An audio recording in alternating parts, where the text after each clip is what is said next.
entering the Cue the Muses podcast. Please reserve submission of any joy meter statistics until after the program.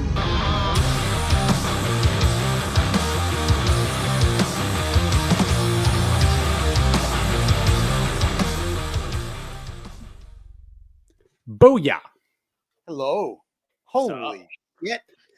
Ladies and gentlemen, it is Preston Hooks in the studio. Preston Hooks is here in the Cue the Muses Laboratory. Jesus Christ. Hey, Preston. What are you guys doing these days? Besides, making an award-winning show and shit. An award-winning show. Did you hear that? He said it was award-winning. Well, we are the creators of a rewardly winning show. Yeah, it is. It's very fulfilling. It's very fulfilling. So, ladies and gentlemen, let me preface this here. If you don't know who Preston Hooks is, he is, well, one of the main things that he does is he does photography. He's definitely gets around. He takes a lot of photos of bands, especially at live concerts. Preston has helped on the Cue the Muses project tremendously. He came out for every music video, like all for 3 of the episodes out of the 4 he helped film on. So when you're seeing some of the music videos that are out so far, he helped film those.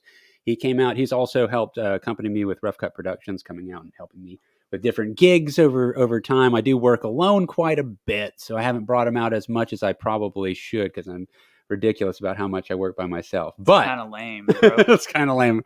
I get so caught up. But nonetheless, Preston has been an immense help for me over the last couple of years and knowing him. And Cue the Muses has definitely, the project itself has definitely come out a lot better because we had his help. And his dedication to coming out and working long-ass hours for crazy long film days, really hard physical taxing work has been amazing. I thank you. And we're good. So you can leave now, and me and Dick will get back to our show. But ladies and gentlemen, Preston Hooks. Well, those long days, that's something to talk about, right? Especially with this whole strike thing going on. Yes. We should talk about the strike. You throw in what you think, and then I've got something to add to it because there's new news. I mean, I think it really doesn't make a shit to any of us, right? We all like who we work for. Yeah. I feel I've been adequately compensated for Cue the Muses. I don't think you have. I don't think any of us have. I mean, the reward aspect of the art. No, I mean, I think a lot of people are taking this at like face value. Like, oh, this is just a bunch of actors who already have all the money they're ever going to need going on strike for a job that's not that hard. And that's really not the case with what's going on, right? That's right. I mean, we're looking at film crews, guys that are out there rigging lights, setting up cameras, doing all the hard work we had to do, and are not getting paid enough to live in the city in which they hold that job. That's right. Yeah. A tremendous amount of those opportunities for filming is just in those big cities. There's not and that's why it doesn't necessarily affect us so much. We're in Florida. Yes, there are some studios more south, but Preston and I are in Tallahassee, and Tallahassee does not have a big film scene. It's not in any way like we're in a union. There's not really a union here, so everything we're doing is totally independent. So it hasn't affected us directly, but it's been an interesting thing for guys trying to make a show, trying to get it out there, and wondering if if people would pay attention to it during the time. At Netflix or even at work to see it now. I mean, it's like it's such a wild thing, but there is some new news. So there's the writer's strike and there's the actor's strike. The writer's strike started first, and the writer's strike, I haven't gotten to check in on it, but literally today, I should have looked this up before our episode so I'd know what the hell I'm talking about. But I know that as of 2 days ago, they'd come to an agreement. The writer's strike was going to end as of today if the paperwork got signed. They had lawyers and everything, but they couldn't reveal what the deal was. They just said that they were very happy and details would come out after the deal is signed. But the Writers Guild said it was an exceptional deal. That's great. The actors' strike was, in a sense, in my understanding, a backup to the writers' strike, wasn't it? That's right. It happened after, and it's still, in theory, happening right now. So we'll see what happens next after this deal's solidified. Well, and I had that same understanding that like the actors' strike was just basically all the actors saying, hey, we're going to back up our writers. If you don't pay them to write, no need to pay us to act. Mm-hmm. I think it's a mix of of everybody not getting paid enough. Well, I mean, right? That's always the problem, isn't it? Yeah. Like the gap between, there was one reference, and I know not everyone gets to listen to every episode of our podcast. So I'll just repeat this one fact point, which is that you need to make, and if you're in the union, you need to make $27,000 a year to qualify for health insurance as of the current policy. And 85% of the people in the union do not qualify for that. So that is an example. Now imagine living in California or New York, and not making 27 grand a year.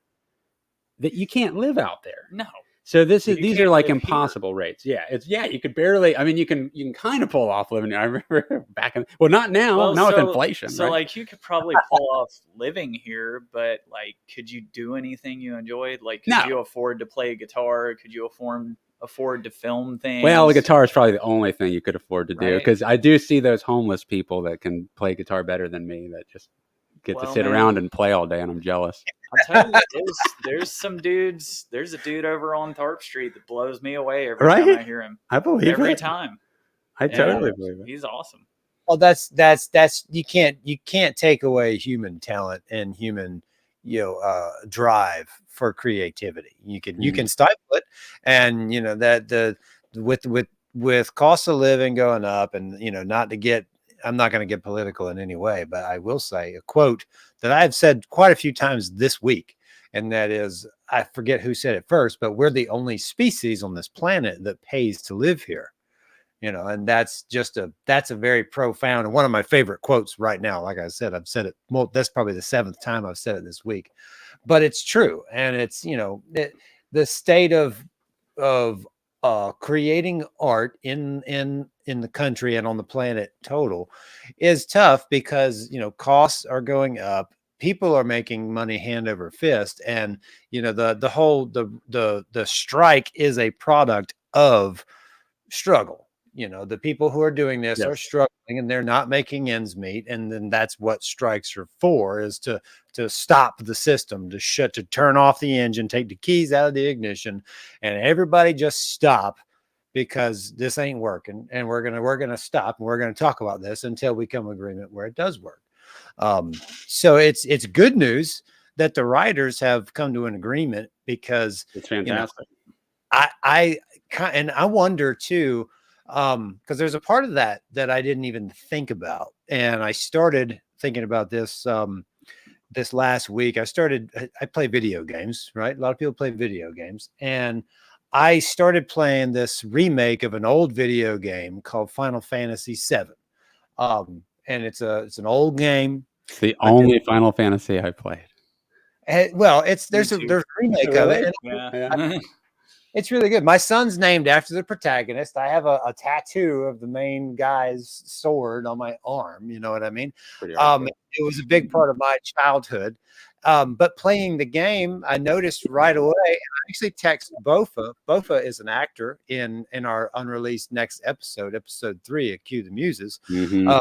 Text him while I was playing it. I said, "Hey, Bofa, did you realize that John DiMaggio, the voice of Bender from Futurama, is one of the voices in this video game?"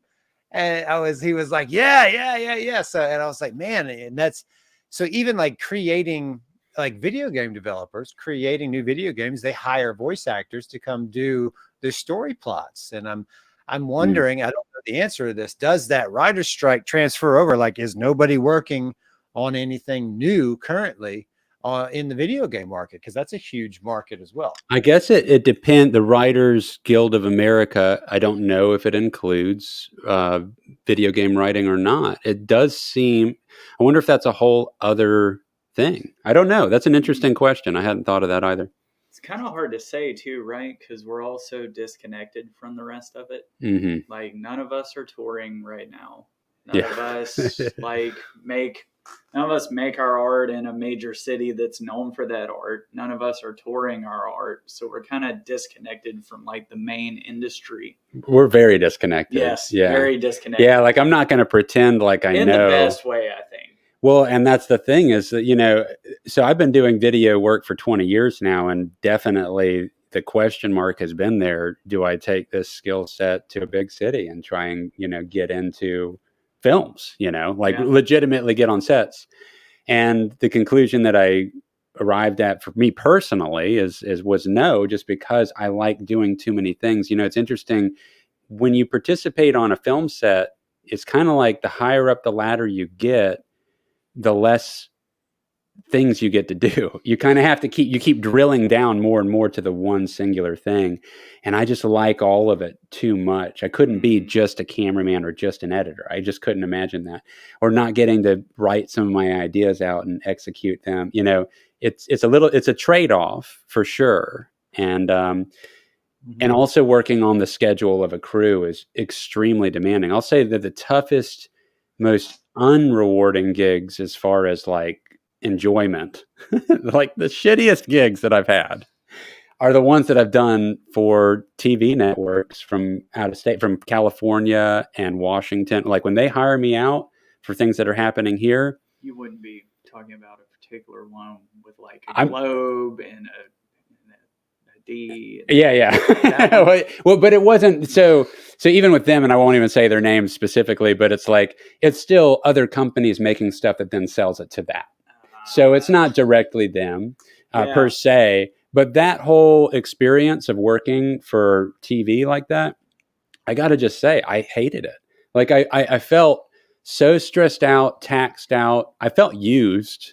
That was a feeling. There's a really big difference having a personal client and getting the reward of making that thing for them and getting that feedback versus being a cog in the wheel that's being told to be over there at this time right then. And then they're the ones that get the big reward at the end. I don't like it. I'm kind of finding that too with photography. Like, hey, Preston, pull that mic a little closer to you. Pull your seat up. Straddle that guy. Get right up in on it. Better? Yeah, right up on it. Get up on that. And I can turn it up more. Yeah. Go for it, Preston. Tell me about your photography sorrows. But anyways, so like, when you put in for passes to shoot metal bands, it's all pretty liberal. Like, okay. It tends to be pretty easy to get passes for rock bands. I shot a certain country music star last year who shall remain unnamed because if posting the photos will get me in trouble, I don't even want to say his name. But a lot of the country music artists have gone to like pop star PR companies that are much more corporate than rock and roll and metal PR folks are. And it was like impossible. I turned in 58 shots. They sent me back 4 that I could use. Whoa. And the whole like getting checked in to shoot the show was a nightmare. Wow. It's like image marketing then, right? Like they really scrutinize what angles and what looks their client is, because I've never worked with a PR firm of that size, but I can only imagine that it's, we only want the best and most flattering photos of our client, because that's to quote Metalocalypse's PR guy, that's my bread and butter you're fucking with there. Yeah, they can be extremely particular. And I got denied filming Coheed and Cambria at Coliseum back in the day. What? Yeah, the owner of the company, the venue of Coliseum, absolutely wanted to hire me. He had me booked. Night of, he was still trying to get management of Coheed and Cambria to allow me to come film them so I could make a highlight video. I was so disappointed. They really just rejected it altogether. I would have been too. Yeah. It was going to be so cool, man. I was going to try and I was like, hey, I recorded at your guys' studio. I kind of felt a little bit the same way about Non-Point. Oh, what happened with Non-Point? You were going to get to... Kind of, sort of, not really. There was no guarantee of it. I want to be very clear about that. There was never a guarantee for me to shoot Non-Point. But a local band opened for them. I went and shot that local band. Their tour manager was there. Tried to get him to let me shoot them, and he was like very strict. No shooting of Non-Point will take place at all. I don't care if you stand all the way at the back door and shoot. That's so ridiculous because it in today's climate. What did they say? No phones? They did not say no phones. So everyone can take shitty photos with their phones. But you Yeah. can't use a real lens and get a Yeah. quality shot of the artist for online use Yeah. for everybody's benefit. And that was the thing. I was perfectly willing to shoot not in the photo pit, like just shoot from general admission. Mm-hmm. But it was like, if I see that fucking camera come up, That's crazy, man. Yeah. Well, and that kind of policy applies even, you could carry that over into video land. So I'm always rejected the opportunity to take my Red camera into a place. If I pull that thing out immediately in a environment that, like if I'm inside of a building or at an aquarium or, whatever it is, if I pull that out, it's a problem. I'm going to get stopped. Yeah. But I pull out my Canon R5C, and this thing is just a mirrorless little camera, and I just say I'm taking photos, even though it's taking 8K raw video, which is actually higher resolution than the Red, and I can get away with it. It's this standard. You can't use a professional level camera. It's like, I make quite a bit of money with this other camera filming thing. The picture is going to be good. I know. Everyone wants to get their money. They're worried you're, selling it. Like, it looks too good, so you're going to make money off of it. And that's just not, I think it's a bit of a dinosaur mentality on understanding how social media works nowadays. Yeah, I mean, everything's everywhere. Yeah, it is. It is. And it's the only way people know that things exist or that it's good enough to go see in person is a quality photo or a quality video nowadays, Right. It takes a lot to get you out of your house, but concerts especially. Absolutely. You see a picture of a concert. Do you think that you're not going to this isn't the most flattering angle, like with the sweat pouring off of them and their hair flying everywhere as they lay into their guitar? It's like, I'm not going to go see that. Bald spots hanging out. What the hell, guys? Energy, baby. Energy. Wait, he doesn't have a six-pack? Oh, what? Oh, my goodness. Yeah. Hey, they're normal people. Don't meet your heroes. I want my money back. Yeah. It's interesting. Well, Preston, kind of circle back a little bit. You run flashover photography in Tallahassee. That's your entity, right? And I mean, I've met you. I met you. I don't know, 12 years ago. Mutual friend Michael Nix. Michael Nix. I think because you kind of took up the torch. Sorry, I guess a ghost outside my house. My dogs are barking at. Hey, that's enough. You took the reins up from Joseph Hasbrook in Tallahassee there. Joe was an old school photographer. He was at all the old school shows, date my age, going back 20 years or so. And, Joe was around. Then Joe got out of it and then started seeing this young kid, around the scene, Preston, showing up with a couple young bands, with Michael Nix's band. And back then they were called Trigger Clutch. And you've been... Oh, were they? Yeah. Okay. I came in right around the time they stopped being Trigger Clutch. Okay. I've gotten to the scene way late in life. Did you? Yeah, I was already in my 20s by the time I got into the scene, like really good. That's not too late.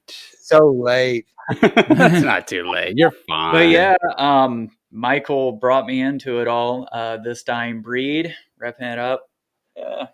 Which we've made a music video for them. Actually, yes. Dick helped film that one with me as practice before we filmed our first day of Cue the Muses. So I am a firm believer that I came to be part of Cue the Muses because of that.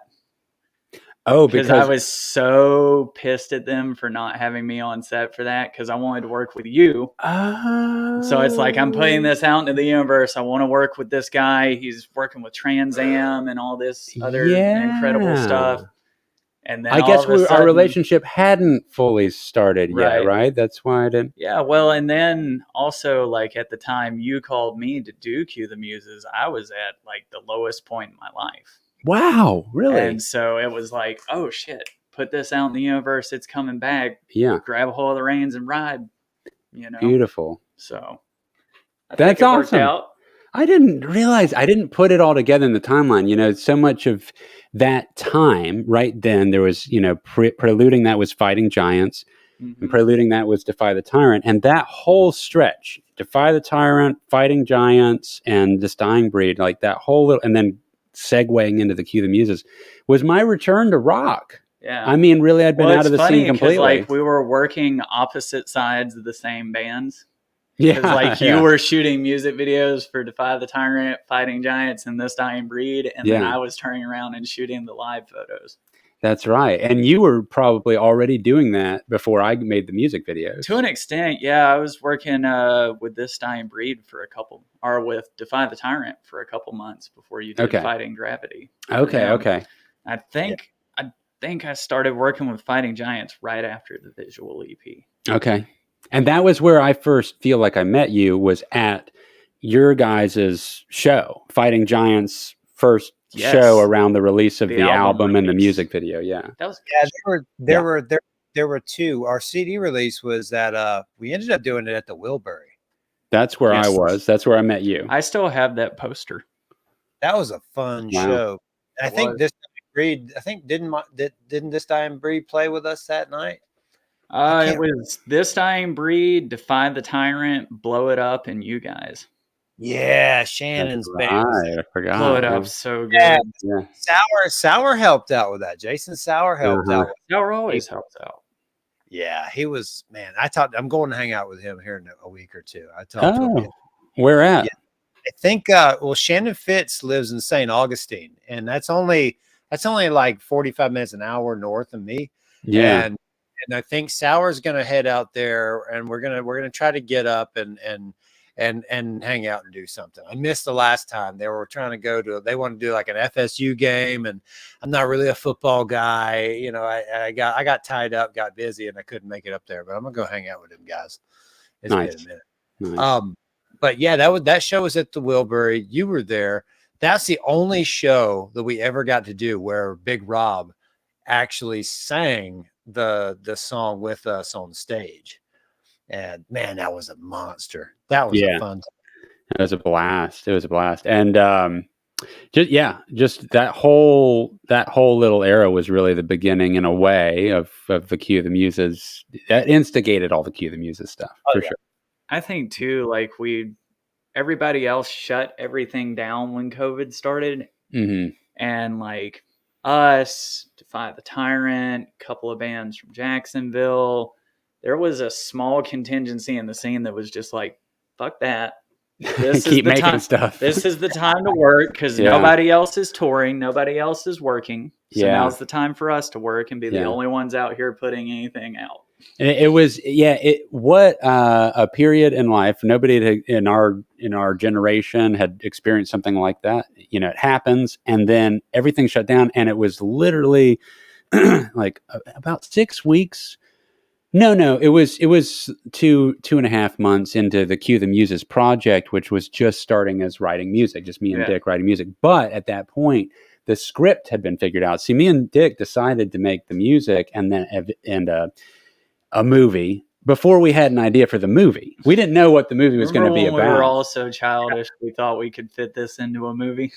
Yeah, I thought I could edit this damn thing in 6 months. I thought the whole thing, I'm going to take 6 months. Here we are 2 years later, and it's crazy. But the Reaching the point. 2 years later, reaching the halfway point. yeah, exactly. I wasn't going to say that, but you're right. It's true. Drag it out I longer, know. bro. It's been fun. Well, that's the thing. You know, it seems like at this point, it's like every year we'll have a new episode. We either have to drag it out or we've got to get to work on season 2. Oh God, I can't imagine at the moment. I've already got singers asking me about season 2.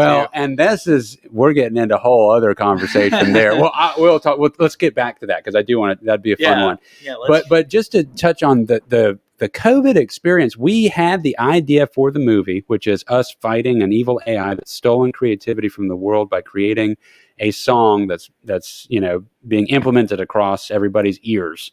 And we're fighting back by going into people's minds with a mind travel device that we've developed and collaborating with their inner muses, hence Cue the Muse.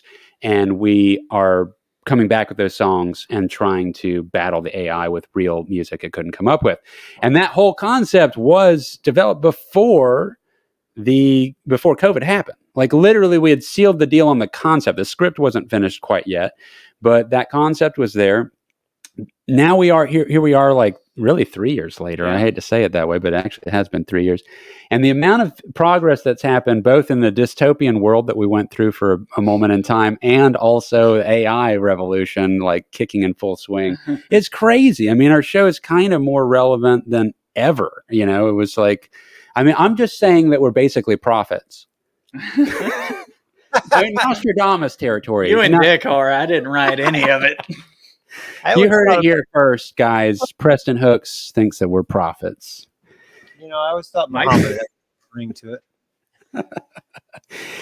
it. Singers, a season 2. Obviously, future talk, fun to think about. We're still finishing up a massive amount of season 1. You know, this is going to be a hard one because it takes as much effort as it takes to make one song, one video, one episode, right? We're talking about basically, we're not even counting the actual songwriting, the recording, and all that. Just on the production side of the film stuff, that's 3 months. Yeah. So, you know, it's like, here's the deal: we used this amazing cast of top talent singers. I mean, I couldn't be happier with everybody's performance.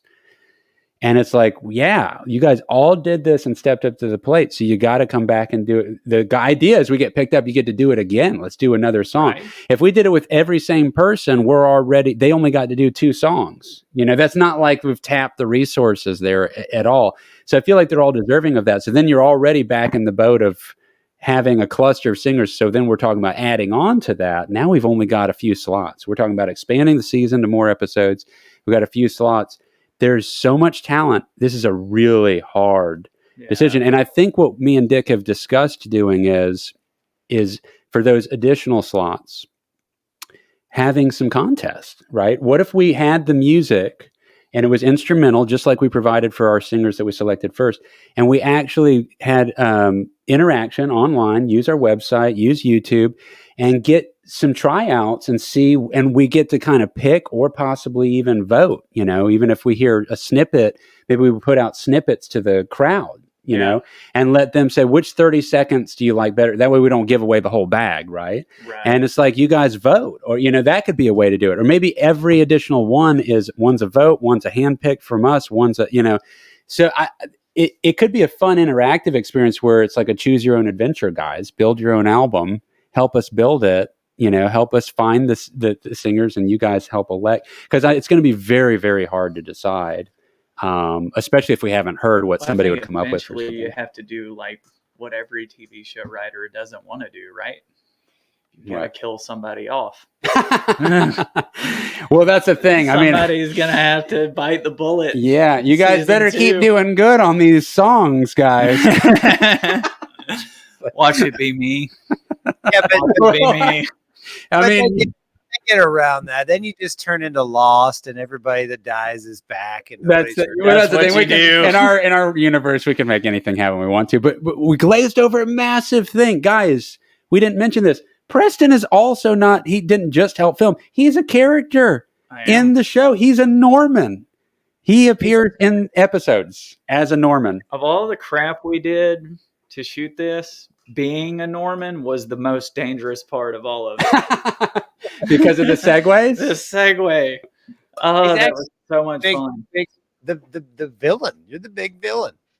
As far as anyone watching is concerned, Preston is the villain of the show. Big evil. He's very evil. He's in the trailer, guys. You can see him. Evil in hey, my slacks stop and that. specs.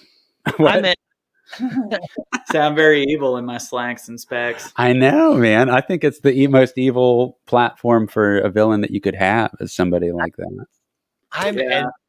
I'm envious though, because I've thought many a night, long and hard, you know, if I had the opportunity to do acting roles, what I would enjoy to do, and I came to a very, very firm decision that I think it's 100,000% more fun to play the villain than it is to play the hero, because the villain gets to have all the fun. Definitely. The hero's got to be honorable and good, you know, and not slap anybody around. You know, you can play it like Wesley Snipes in Demolition Man.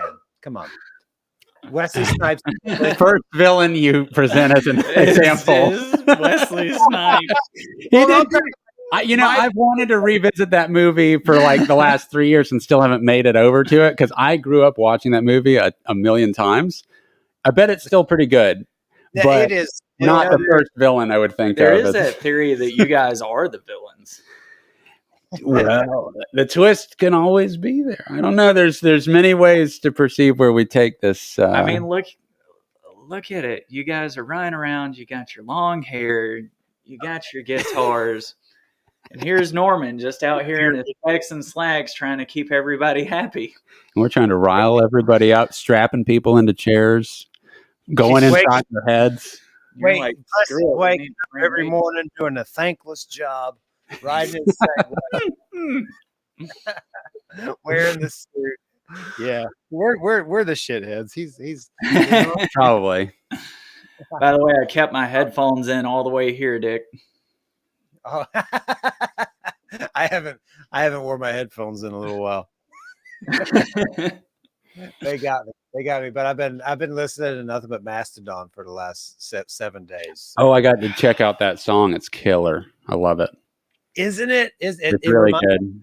It really reminds me. We can't talk about it because it's the song, the Cue the Muses song that's coming out next. But that song that I sent you, like it has that.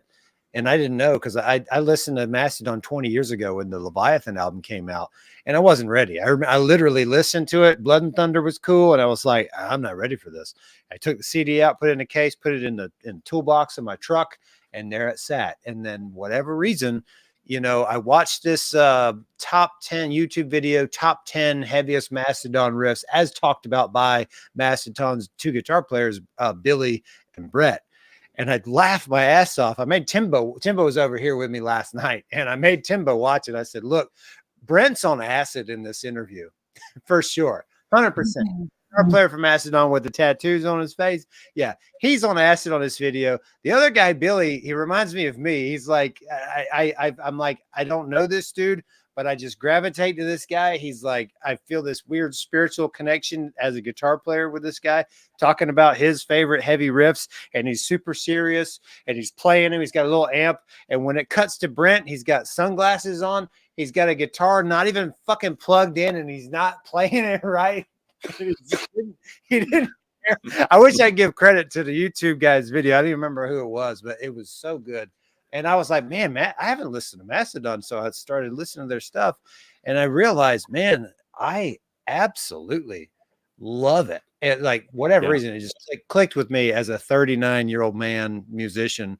It's the best thing ever. But anyway, I don't want to get too off topic with Mastodon because I talk all night about it.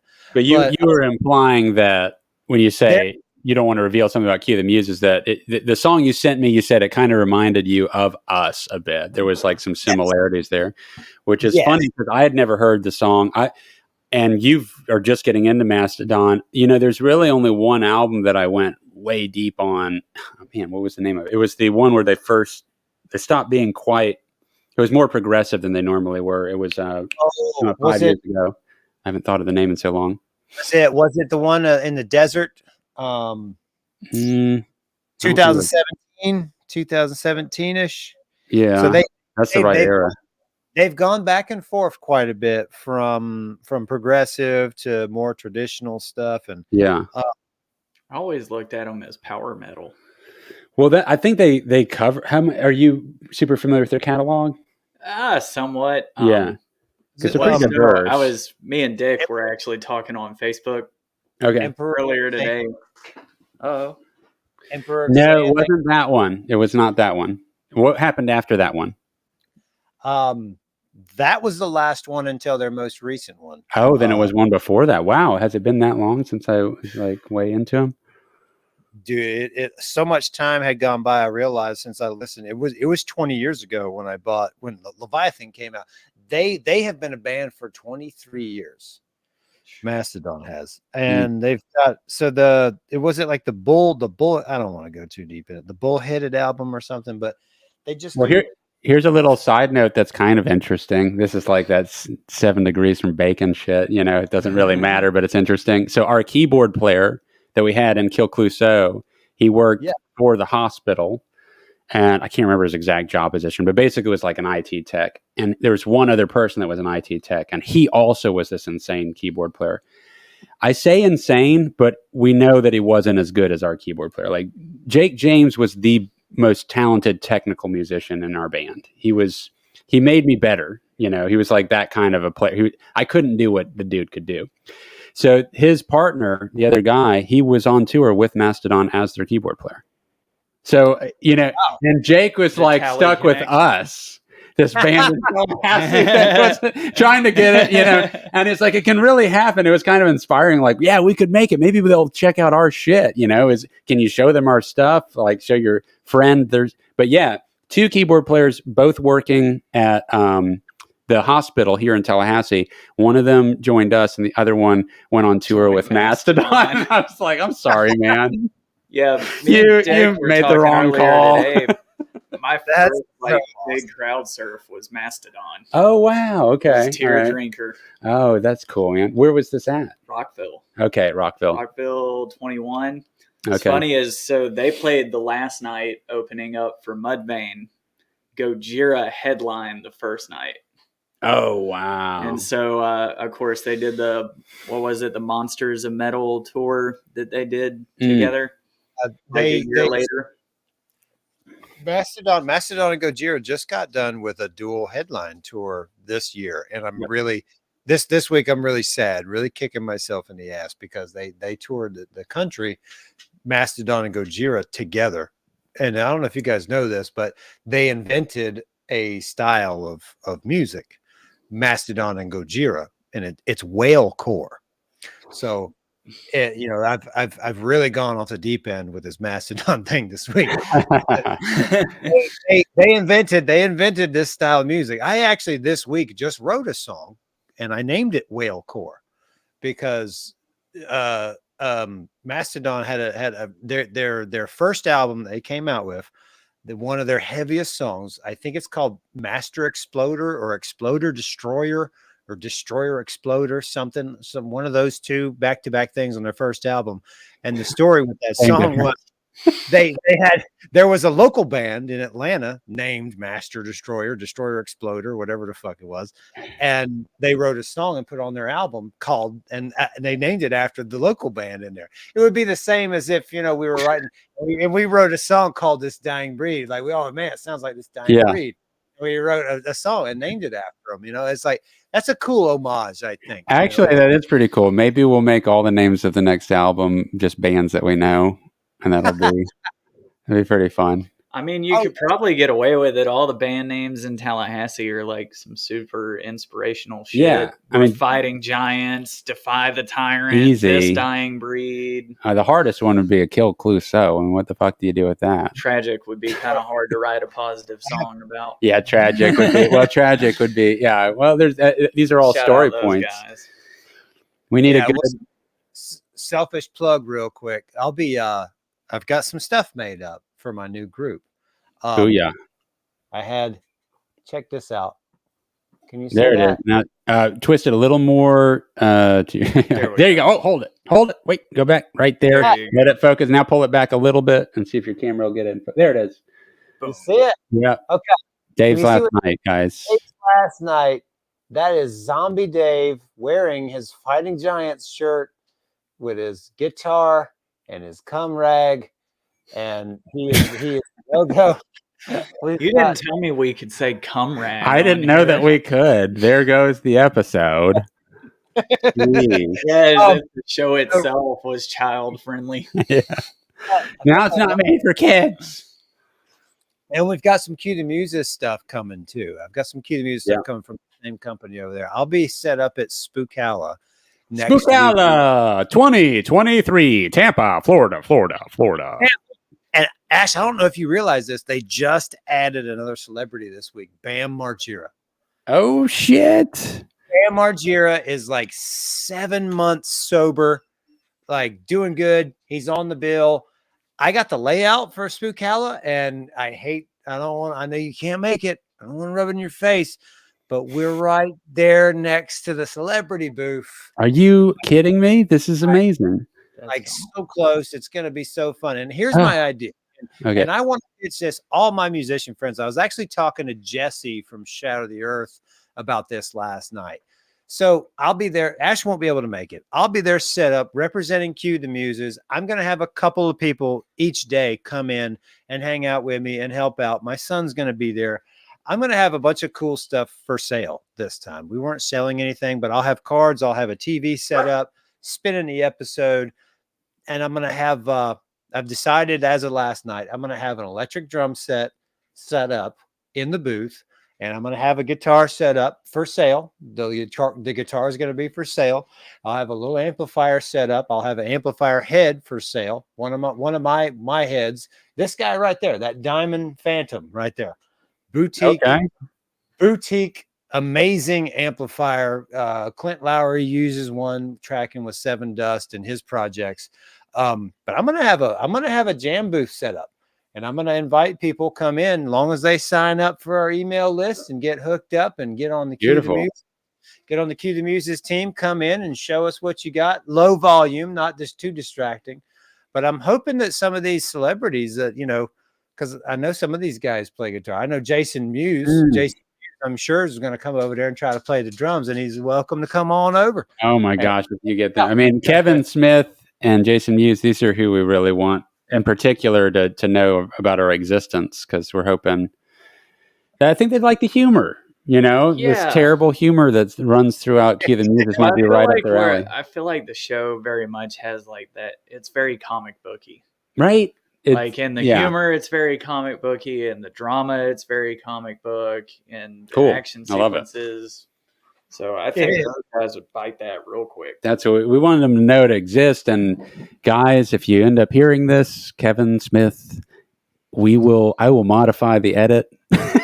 You can have your editors hack away at it. Don't mess with the music video part of it. But if you want to have another stab at the editing of the episode, you have some pointers. I love what you've done with your career. It's inspiring. It's part of the reason I've pursued wanted to make films. So if his characters are a huge part of who our characters are too, in a sense. Definitely. Yeah. I mean, you are the son Bob.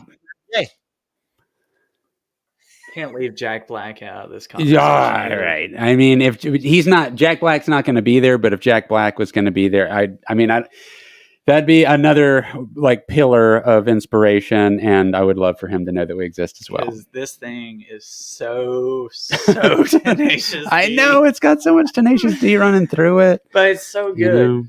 Thanks. So good. And there's a whole. Thank you, Preston. There's a whole rabbit hole with Tenacious D too. Tenacious D, the Pick of Destiny is such an inspiration, right? Such a huge project, and it's so depressing and sad that it was such an immense, quote unquote failure financially, right? I know, because it was hilarious, man. It regardless of it, to me, it's not a failure. I know it didn't make money that they wanted to make. It was not a money making thing, but that movie is so fucking important for musicians, for people. I mean, it was just so much fun, so much energy, so much of all the right things, for the right reasons, I think. And it was like, Jack Black should have a Grammy. He should be a fucking saint.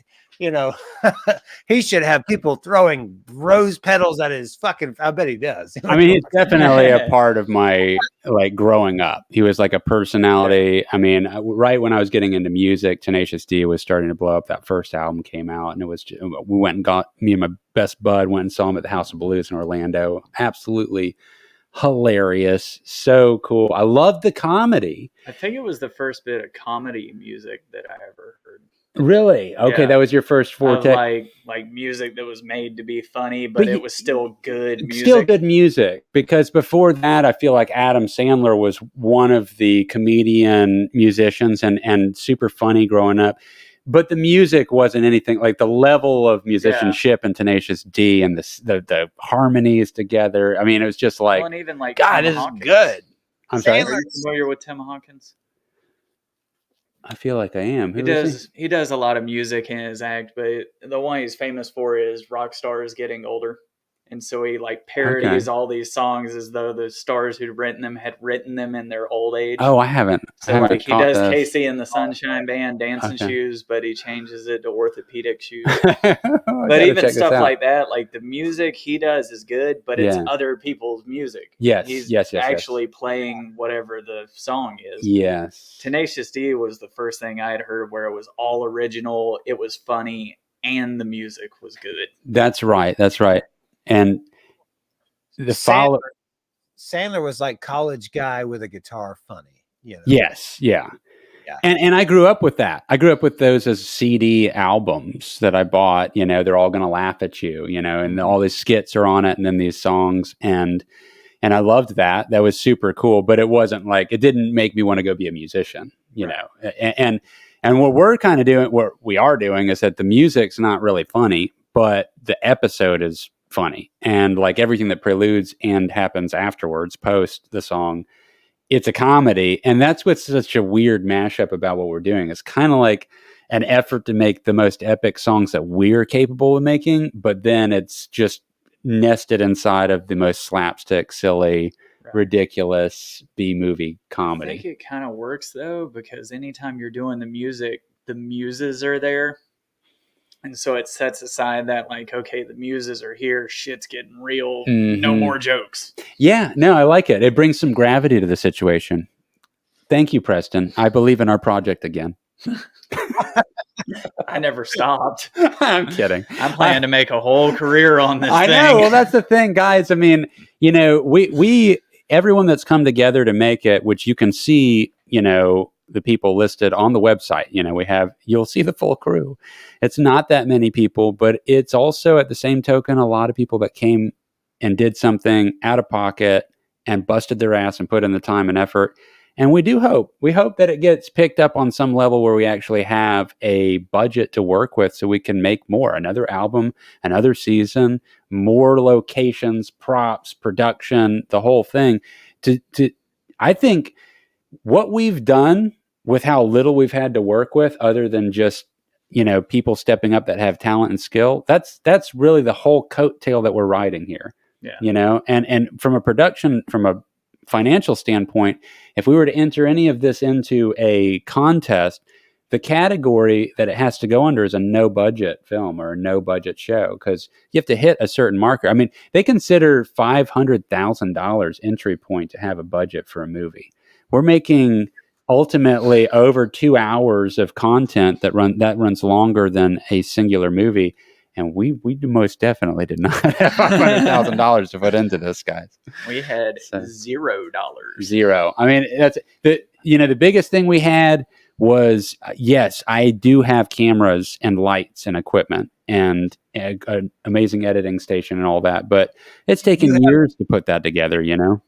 You have a 20-year long running career's worth of accumulated tools. Yes. Accumulated tools as a one-man operation, and you're right.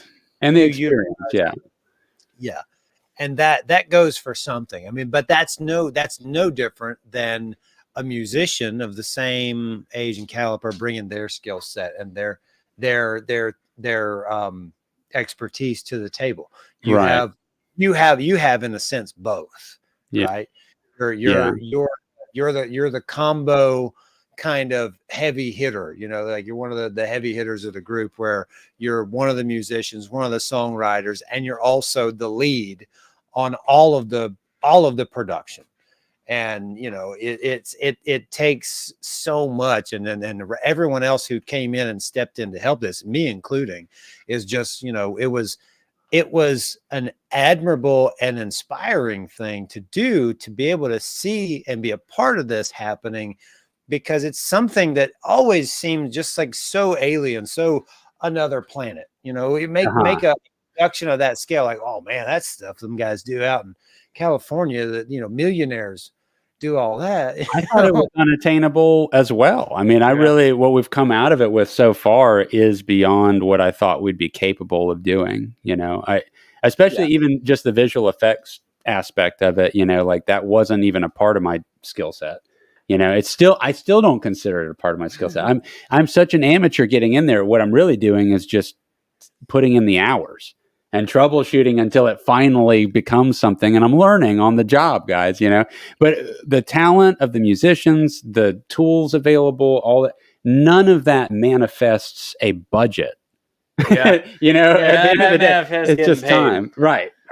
Well, I think too, like, massive learning experience, right? Absolutely. For everyone involved, I'm sure, Me including included. you. Absolutely. Because, like, it's one thing to shoot a 3-4 hour set for a music video that's going to be 2 minutes long. It's another thing to do several 16-hour days of production. Yes.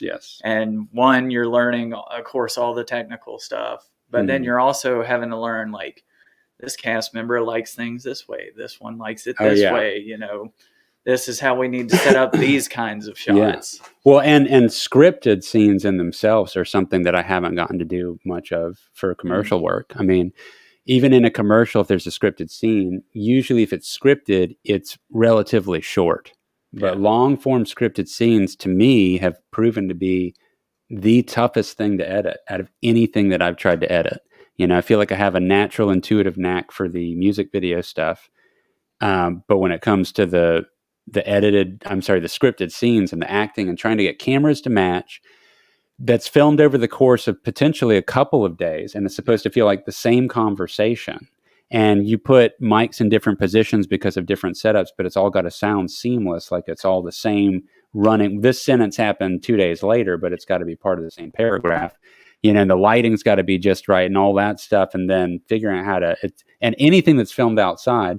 I mean, guys, we were doing this on such a low budget. Normally, when you film outside, you'd have people helping modify the light for consistency with big diffuser panels, giant butterfly panels and things. People are making adjustments. When you're acting in it and you're not even behind the camera to see what's going on, this is where Preston's come in and helped film scenes where, if I'm in front of the camera, somebody else is either operating it or it's on a tripod or we got both of those things happening at the same time, And so there's just, I'll get back and I'll get to see footage for the first time. And there's just things that I wouldn't have even necessarily thought of to modify because I'm not used to having to make so much continuity happen over the course of such a long stretch of time.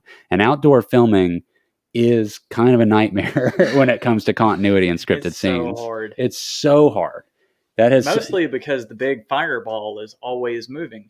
It's always moving. It makes no sense where the shadows are gone on one scene. When and then you think we're not even talking about like shooting a scene that's days apart. If you start a scene and finish it 30 minutes later, the sun's in a whole different place. Absolutely. Now. Yeah. And if you want to try and get the best lighting, it's during, morning or evening. Yeah. And that's the constant shift. So it's really not practical to film a long scene at all. It's got to be a very simple, straight, short scene. You got to be ready to go for that golden hour look if you want it to be scripted. For a music video, no problem. You just do the scene. Everything can be a lot more disjointed in a music video. You splash together the scenes, exaggerate shit for one and then cut. We add in you add an action to it and have like dick falling off of roofs and stuff like that. Yeah. Trying to bounce all that around. I mean, how you kept it all straight, I don't know. Well, a lot of it I didn't. Like, go here and do this. I did. There was so much that I forgot. It was too much to keep up with. It really was. And it was a lot of troubleshooting in the editing room and coming up with solutions and modifying things based on what we actually came out of it with. And realizing an entire thing wasn't captured. And so now this story point doesn't make this or that, or like I'm realizing this is not conveying what it was supposed to. So what's a whole other idea to introduce? And that's really one of the instigators that happened for us being able to telepathically communicate with each other in the show when we're inside of a mind verse. Dick, is like, that's ultimately, honestly, that's just a loophole to be able to explain more about what the fuck's going on, because visually we didn't pull it off as well as we probably should have, where it would have been obvious and you'd just be able to follow it. So it's like a way we can explain more if we can talk over the footage. Why would we be talking over the footage? Or why, that was one of the funnest parts though. It came out great. Yeah. voiceover stuff was so fun and silly. Yeah, We did some of it on set. We were doing something. that's right. We set one of the roads up, one of the 2 roads that you guys are talking in. And we set it up with, okay, well, let's get a couple of like dialogue things. And then a couple, 6 months later, I got a call from Ash like, hey, can you give me a couple lines? Yeah, that's right. I needed some more. Couple things here. And that was really fun, because then it's like, okay, I'm in my controlled studio, and I can really experiment with doing fun, cool, different things. And I think, if I have my way, and not that it's my way, but I think there would be more direction in odd-scaped kind of scenarios like that in an episode 2. Like, I wouldn't mind having a contest. Like, if it got to the level, like, I would love to have a contest where a graphic artist would pitch, like we had, submissions for a cartoonscape. Maybe one of the mindscapes is a digital art.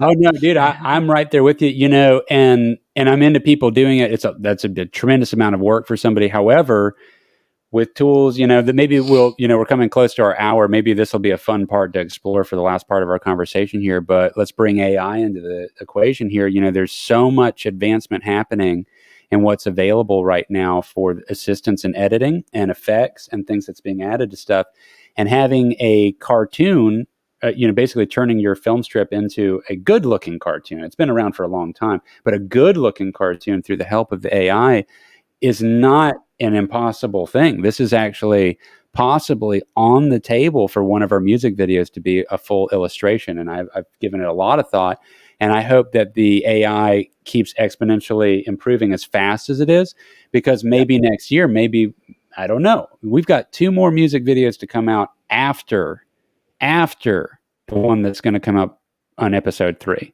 So there is one that might be a candidate for having that. And I don't know that that's possible. Maybe it'd be season 2, but an illustrated one is very much something I've been thinking about. Yeah, I think that I'm all in. That'd be super cool. Well, you know what I've really always wanted, guys, even before this project ever, what I've wanted for the longest time is I wanted one that's all puppets, because I'm like a Jim Henson nut. For me, that was my home base. I love Jim Henson stuff with the Muppets and everything. Yes. I would just love like Muppet puppets style, executing our music video. There was a band who did a puppet video. I'm sure it's been done. But Metallica did one. I want to say Metallica had Master one. of Puppets. That was a song in the 80s. Yeah. No, Metallica didn't do a puppet video, did they? Richard was a young man. I think, yeah. I think Metallica might have that. I'll have to. We'll do some research. We'll pull it up. Regardless of it having been done before, I do guarantee we would do it differently than anyone has done it. Right? Like there'd be some ideas. We'd connect it with some dots that have never been done before, and that is something in the future. I actually had. Well, let's. I'm going to take it too far off topic. Let's just stick to the AI thing for a second, because Preston was telling me that he's witnessed recently somebody using AI for editing inside of Premiere on a video. What type of video was this? Yeah, so this was. What's funny is I was watching a video of someone doing this. Okay. So I work with 96 Nation. They're a promoter here in Tallahassee. All young guys like me. And as a result of that, we're constantly pushing the technological envelope. Mm-hmm. And recently, we've started looking real heavy at incorporating AI into our workflows. Mm-hmm, mm-hmm.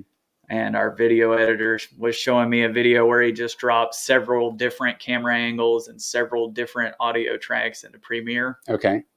And just let an AI plugin go to work on splitting those down, pairing the audio sources with the camera angles, and just going all the basic stuff that you might spend hours trying to get done before the clips are even ready to edit. So it was project prep. It assimilated all the project prep. Beautiful. That's exactly. Now, did it do any edit, or it's like it basically? We didn't get that far. Is it capable of that? Because I'm skeptical about that. I Currently. think you would probably need to check behind it, Yeah. but I don't see why it couldn't. Because I've witnessed this AI be used for things like podcast editing, multi-camera, live editing, and as to switch when somebody talks, totally makes sense to me. But then I think about something like one of my Trans Am projects, for instance, and it's like coming up with this whole story idea and how to arc it and all this. Like, I'm skeptical that I do think at some point it'll be able to identify enough information, but being the person that goes through, a couple hundred hours of putting something like that together, the brain surgery and creativity that's involved in that, I'm like, will AI get there? And I hope it doesn't, because I want to still be of value. So the way I look at it is it frees all that creativity up. Because it gets you to the fun stuff faster. All the energy you would have spent doing the boring, monotonous stuff is out of the way. Now you get to just create. I'm into that. And the beta version of Premiere right now has some of the AI built into it. So does Lightroom and Photoshop. Yes, and I've been playing with that. They're building AI. I just did a bunch of photos in Lightroom, and man, just the automatic object selection when you run your brush over, the sky identification on the click of a button, the background identification, the background, and then people. It even selects people. Have you done the AI denoise yet? Yes, and it's very impressive. Much better than it's very than impressive. The old school. Yeah. Big thing for me has been all the boring shit to prep projects for me, like applying for media passes and stuff like that. Yes. I was showing you before we got started. I just put in an application for Ice 9 Kills, and in this moment over in Jacksonville, that whole email was written by AI. ChatGPT. Like I was showing you the other day, man. Dude, I'm using ChatGPT as well. One of the ways that I'm using it is as an assistant, but it's more than an assistant. I'm getting to use it as somebody that's seasoned in the field, being a self-taught person with the cameras and the production stuff.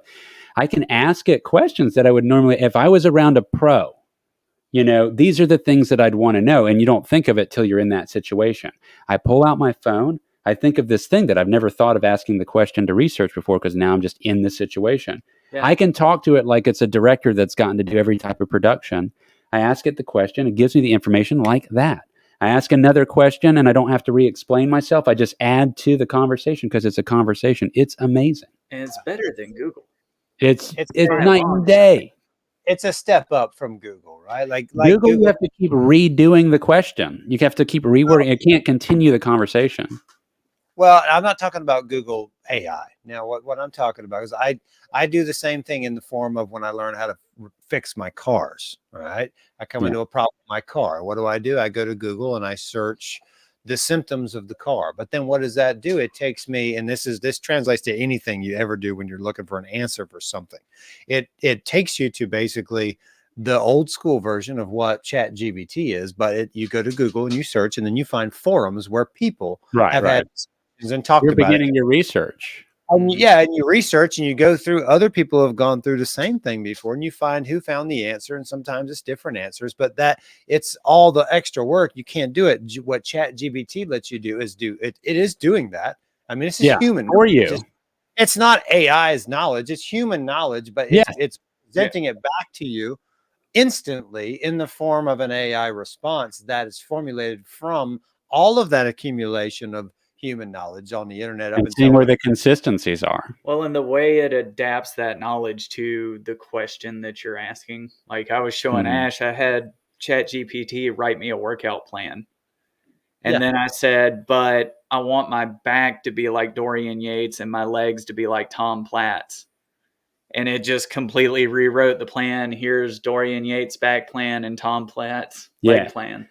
Instantaneously. Not a set. I don't know who any of those people are, but I'm sure. So Dorian Yates was a bodybuilder famous for his back, and Tom Platz was famous for his excruciating leg workouts. Yeah. Very cool. Yeah. He invented the quad stomp. I don't even know what the quad stomp is. When he would get on stage and do that stomp in his quad. Just explode up. Yeah, I've seen dude's legs. It's insane. It's an insane amount of muscle. But It's just the beyond. way that like Chat GPT looked at that, figured out what they were known for, and worked it all in. Yeah. And so far, I've been asking it a lot of questions where I can back check the knowledge base, like Yes. okay, build me a Tom Platz leg program, Yes. and then going, okay, Tom Platz did in fact do that. He did in fact do that. And you can ask it to give you references. So then you can back check. It can help you back check itself. It'll fact check Yeah. for you. And the other one, Bard, that's Google's. It was making fake references. Well, it's less. So they put that out in a rush because ChatGPT was exploding, and so Google went ahead and a lot of the engineers were not happy that Google forced them to release that yet. They're like, it's not ready. But the reality is that I've heard continually each month massive improvements, because realistically, the same thing with ChatGPT, the more people that use it, the faster it's going to, get better. However, I did hear, and I don't know if this is still the case, but ChatGPT was starting to get some things wrong again, because then it was starting to accumulate too much incorrect information. So there's still, this is in its infancy, and we're riding the wave of being familiar with it for now. It's not the exception to the rule anymore when there's a bug in something that's brand new.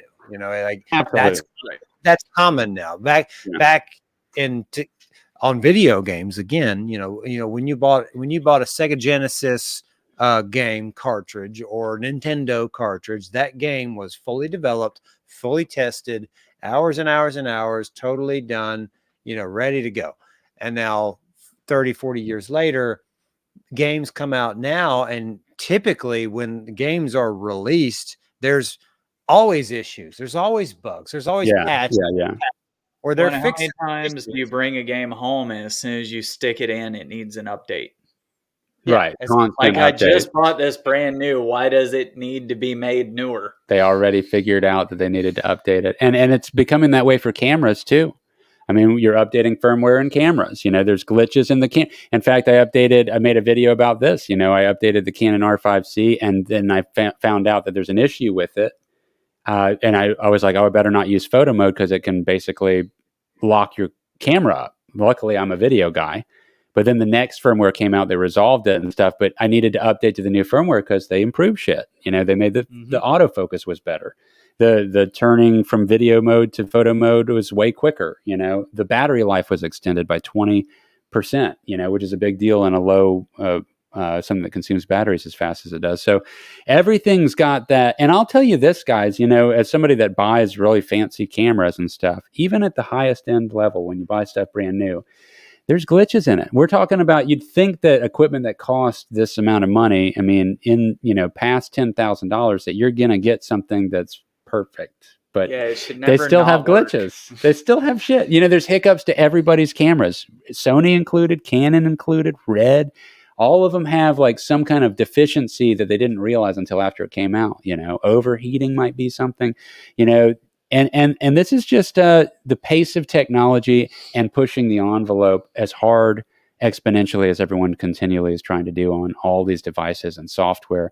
We're growing at a faster rate than we can keep up with. But I will say, as a rule of thumb, guys, if you are an editor, if you're a photo editor, if you're a video editor, if you use software really of any kind for your work, if you're in a major project, I do not recommend updating mid-project. And if you do, make sure that you don't erase your old version, because it can the problem is that you update to a new version, you start your project, you go further in your project on the new version, and then some glitch happens, your project's locked up, you have to revert back to the old version, but you cannot open your new project in that old version. So where you stopped using it, that's where you have to start again, and it will screw you. And I've been in that situation. So for me, I never switch to a new software in the middle of a project. And I usually always let new software updates run its course for at least 3 months before switching, unless there's just a feature I want to try, and I'll hop in, try it out, but I didn't erase my old version. I just keep using the old version. So that's a tech tip. It's a good tip. Yeah, for sure. I just stuck on Pro Tools 12. What is Pro Tools up to now? I don't know. I don't. I don't use Pro Tools. The short answer is Reaper's great. the honest answer is I don't care Yeah. because it's a subscription-based platform now. Avid Yeah, subscription. So if I had not been running Pro Tools for over 10 years, I would never do Pro Tools. I'm upset that I have an Adobe subscription because I occasionally use Premiere for some stuff. My son used Premiere, and it's a $30 a month thing. And now Avid is, I don't even know what Avid charges, but I don't pay it because I'm grandfathered in because I've had it since Pro Tools 7 or something. Huh. And I run Pro Tools 12 HD. I'm 100% happy with it for what I do. I don't know what ones do that mine doesn't. I'm sure it does amazing stuff, but that's where, I think that's where you and I differ a little bit as people, because your profession has you like 100% in latest tech. You use techie devices. Mine's, I'm kind of happy out of it. I'll probably have to get more into it eventually, but I have a good team that I can go to sitting on the other side of the screen right there. Well, I think too that music is a little different than photo video, right? Because in music, the Marshall stack still gets the job done. Like we have all the fancy stuff that Spirit Box and Wage War and bands like that are doing. Yeah. But really, at the end of the day, you can still throw an amp on stage, plug a pedal board and a guitar in, and people will take that as though it's just as good. And it is just as good. Yeah. The day that kids aren't doing that, like, because I mean, that's the goal when you're a kid and you want to go have a big amp and you want to go make a whole bunch of noise that pisses people off and it makes you happy. That's the punk. That's the punk in me. It gravitated towards that. And like, it's big, it's loud, it's obnoxious. You love it. It doesn't matter what anybody else thinks. There's a couple other cool people, cool friends that love it too. And you go, sneak out of the house and you go, like, okay, I got the Mastodon thing. There was a story that the Mastodon guy told, right? He went, the guitar player, and I want to meet this dude, the Billy from Mastodon. He said he was a kid and he went out and he went and saw Van Halen in the 80s. And he was like, man, Van Halen is unreal. He was like, they're huge. This David Lee Roth guy in spandex jumping with big hair, and Eddie's up there, 2 hands on the guitar, doing fucking Eruption, just absolutely on another fucking planet. And the guy's like, man, I can't do that.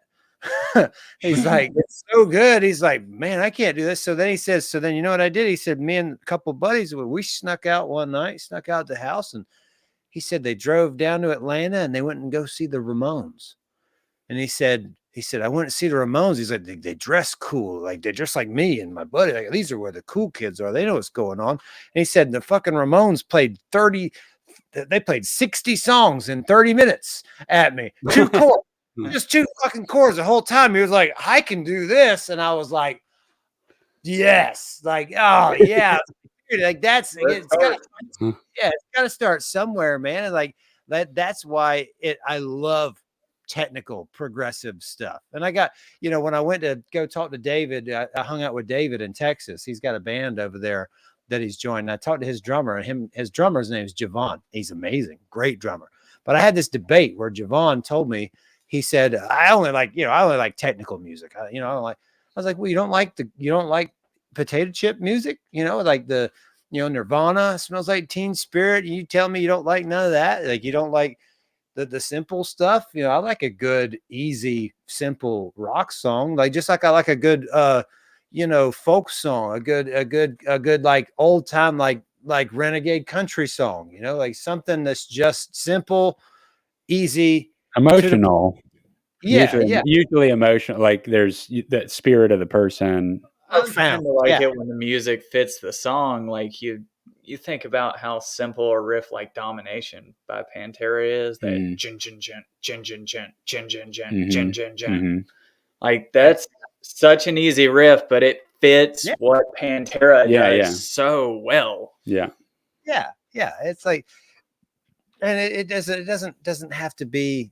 But getting back to the amps, right? Like, there's so much technology. You don't have to have an amp anymore. You can go buy a box that does whatever the fuck, a million things you want to do. Ash, I think you just got one.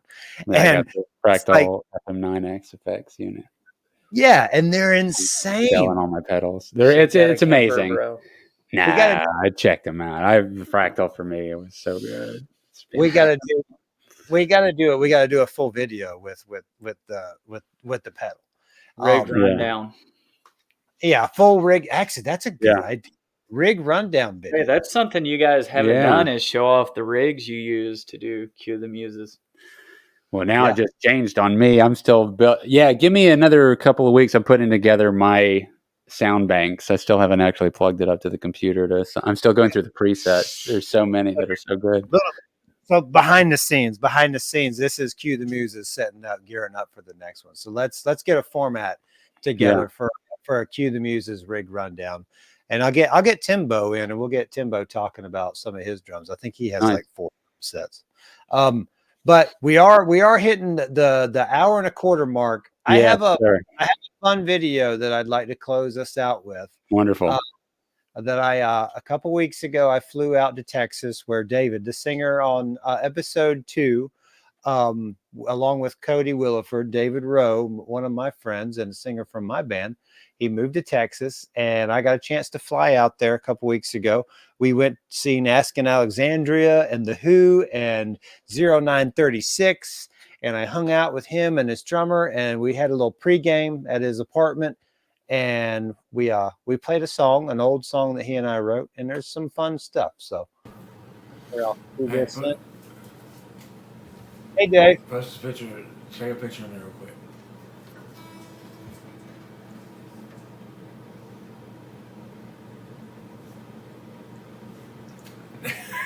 Did you bid it? Now post that in the comments. Ready for a song? The song is called Dave. We're gonna do this song from 2 separate locations.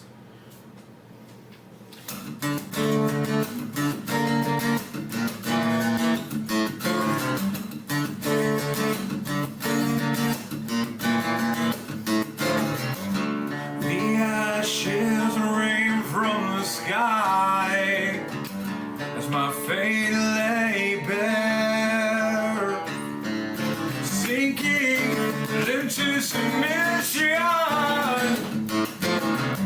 for what I hold dear. I'm so far away, and I can't think this pain again.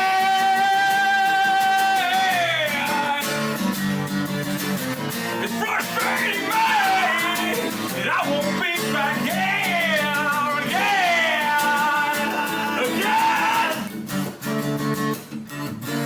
Ashes rain from the sky, causing my depression reigns in my mind as I fall here, sinking into submission for what I hold dear. So far away, and I can't think this pain again.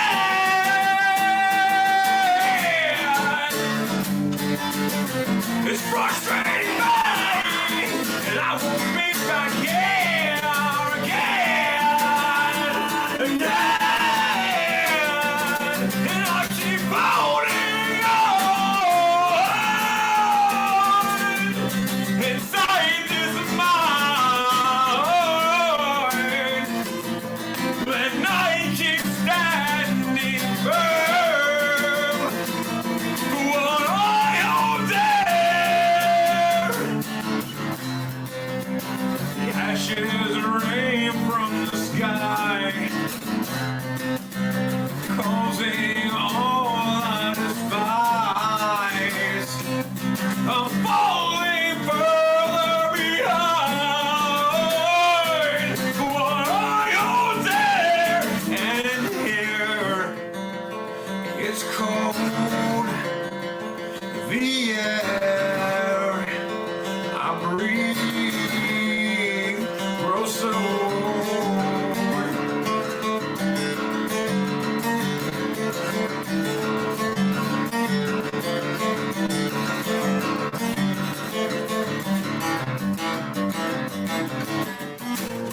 far away, and I can't think this pain again.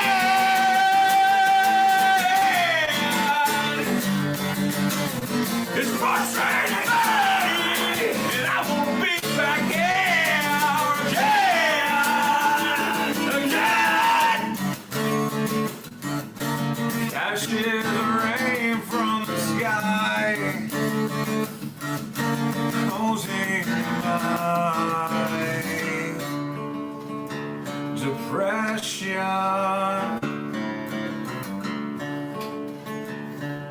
closing my depression.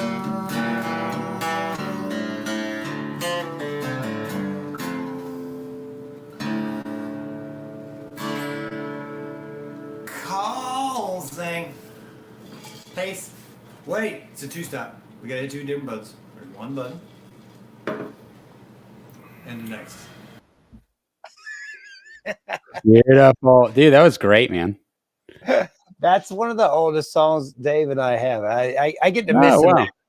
I get to missing that dude when I watch that video. He's out there. Yeah. He's in a killer group over there. They haven't done any shows yet. They're writing, they're rehearsing, they're working their butts off. They're doing that thing that bands should do when they're doing it right. And that is they're just grinding right now. They're doing 2-3 days a week. They're hitting it hard. They're getting it ready. The name of the group is up in the air, I think. You know, he said currently the name of the group is Birds Aren't Real. And there's a little controversy with that because I think birds are real. But some people out there think they're not. I think they're government drones flying around taking pictures. And The earth is flat.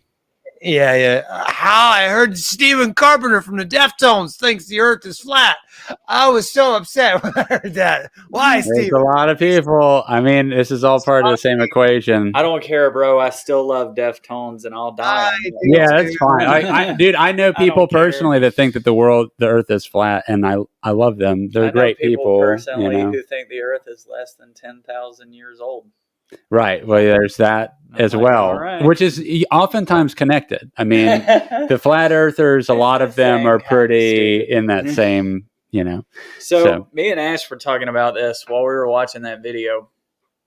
Are you ever scared you're going to hit a wrong note, bro? I used to be. I used to be scared that I was going to hit a wrong note. It used to be like a big deal when I first started playing guitar and wanting to play shows. I used to fathom, it used to boggle my brain like, man, how do these guys get through a 45 minute, an hour long set of music and never miss a note? It's like, that's impossible. It's impossible. And then, you know, and then you start playing, you play some shows, you fuck up, you miss notes, and you realize it's like, yeah, it happens. And then, you know, but you don't want it to happen all the time.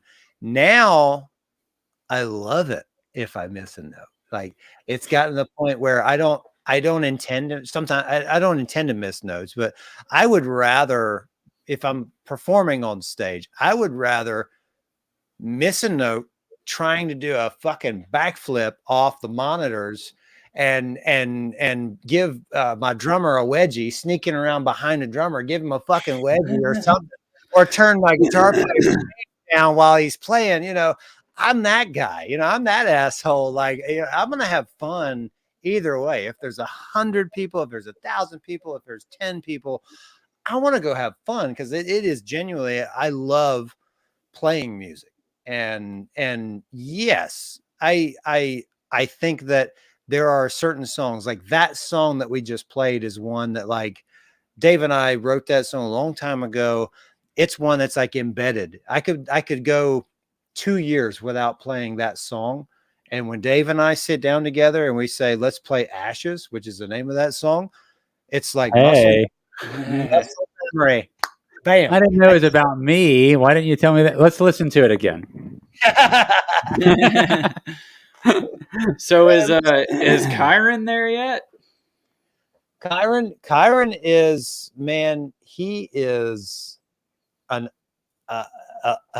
so okay. His name means teacher, right? Kyron's name means teacher. That's what This is Dick's son, for those who don't know. Yeah, my son's name is Kyron. His name is a metaphor for teacher. You know, Kyron in I think it's Greek mythology. Kyron was, And I'm Greek, so you named him after me. again back to Ash. Kyron was the Let's centaur make it about me. Okay.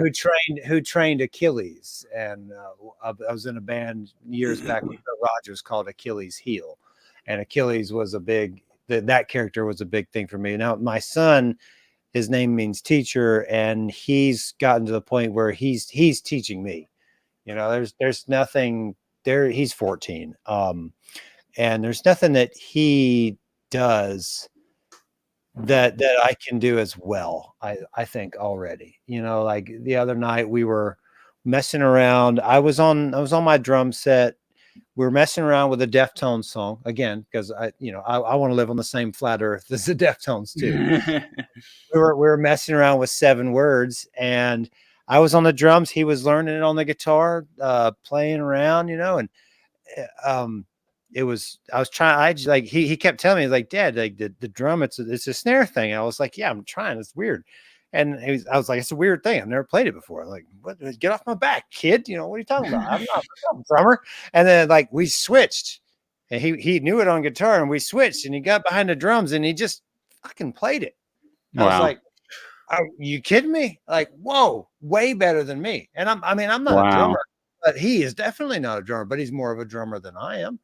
And absolutely a shred of the time. And that's, watching him learn and get to that level has been absolutely incredible. So now he's in high school. But this group that I'm doing, Dave's Last Night, we're going to do a couple of shows, and he will be the performing bass player for the first couple of shows with Dave's Last Night. He's not going to be a full-time member, because again, he's my son. He's in high school. I'm not going to drag my kid out of school to go do rock shows with his dad. I will on occasion, and I take him to festivals and stuff, because that's what he loves. But he's also he's a trombone player. He's in the marching band. He's a guitar player in the high school jazz band. I just donated a Boss Katana, a single 12 Boss Katana amp to the Space Coast Junior Senior High School down the street last week, because they had a little orange Chinese something amp that wasn't cutting it. So that was my donation for them. But yeah. I mean, typical thought. You get me talking about my kid, and I'm gonna go on and on and Go on. get that photo album now. Well, it got me thinking about Kyron. Like, we're all guitar players here. I wonder how many people like never get to the point where playing guitar is easy because they weren't willing to work through the part where it was hard. Oh, I mean, I think that's a tremendous amount of people that don't, I feel like there's a level of, if you don't perform, I think that's one of the things that performing, I think, gets you more comfortable than anything else.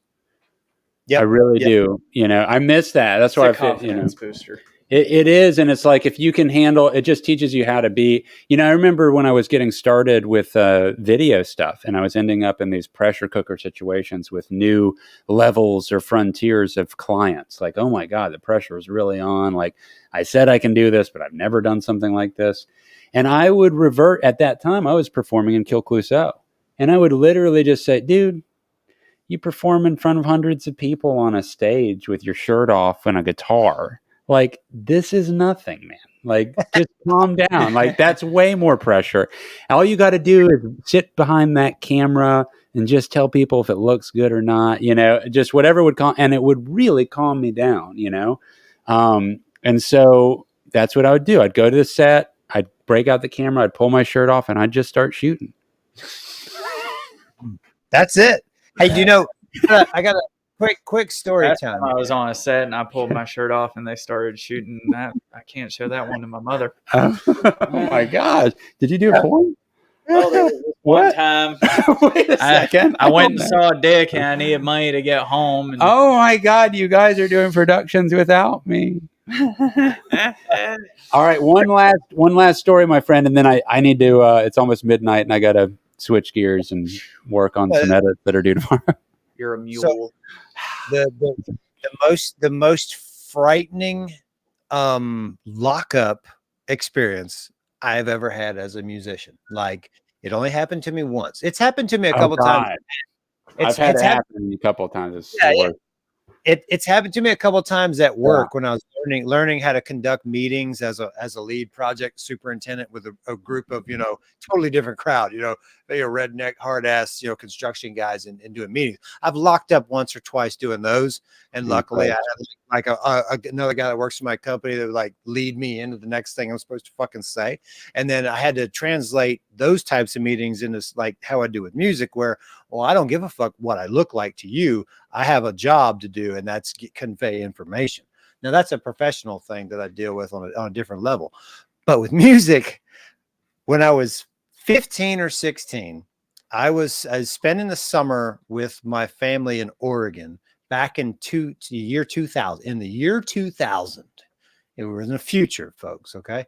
It was in the summer of the year 2000. And I had just started playing guitar. I had just learned my first song from front to back, the whole fucking thing, all 15 and a half minutes of Third Eye by Tool.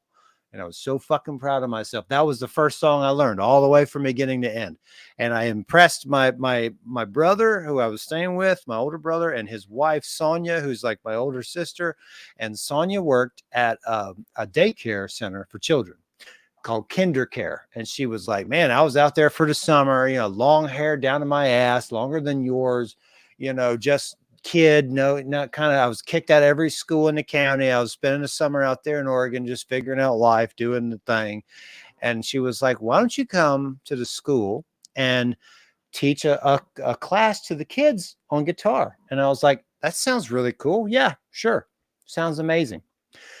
That was the most mortifying, frightening, most embarrassing and emasculating thing that ever happened to these children. And as soon as I got in there and those little kids sitting on the floor looked at me, and I realized I was a fucking imposter. I had no idea about the guitar. They had questions. I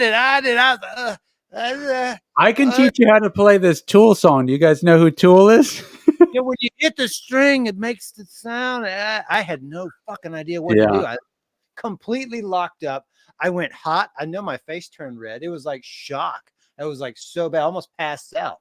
It was like, but that was the only thing musically that ever really bad thing that happened. And it was with a bunch of little kids. That was it. And then I was like, man, if I can't figure out how to play in front of these little kids, what kind of rock star are you going to be? I got really hard critics, though. Yeah, it doesn't take much to feel embarrassed when you do lock up or freeze. Like I did have, without going into detail again, because we're getting as late as we are, but I have frozen on stage before where I really just could not remember where I was supposed to be at on the fretboard. Like there was a couple of times, and we literally restarted the song 3 times. And I was like, I swear to God, I'm playing the right thing, but one of us is not playing the right thing. Is it me? I used to feel that way. Yeah. And then I saw Kirk Hammett fuck up. Okay. And just have to stop a song dead. And I was like, really? Oh, if he does it too. Yes. And he's playing in front of not hundreds, not thousands, but in some cases, millions of people. Yeah. It happens. There's a human. You know what? Better to have a fuck up in there and let people know you're really playing it nowadays. Yeah, at least if they're fucking it up, I know they're actually playing it. Yeah, right? There's a little bit of humanity in there. Guys, yep. I'm going to request that we close it down, shut it down. Preston, it's awesome that you came here. You're our second guest on the show. Timbo beat me to it. Timbo beat you to it. we got to get Hunter on. Yes, we got to get Hunter. We got to get, hopefully, everybody that participated in the Cue the Muses project will have an opportunity to come on here over the course of time. Plus, other musicians in general, other artists. We're not music exclusive. Other filmmakers. This is a community for artists. Get who? Get Tim. Oh yeah. And just let Tim talk about shooting the news for a while. Okay. That would that would be very interesting. I mean, I'd have a field day with that. And I've also got the Rough Cut show too, which I don't really interview people, but I'm been kind of thinking about maybe I'd start segueing into that a bit. So it'd be kind of a cool thing to do in your spare time. Yeah. Whatever spare time you have. What a joke. There's the mask. There it is. There's the hints of glory.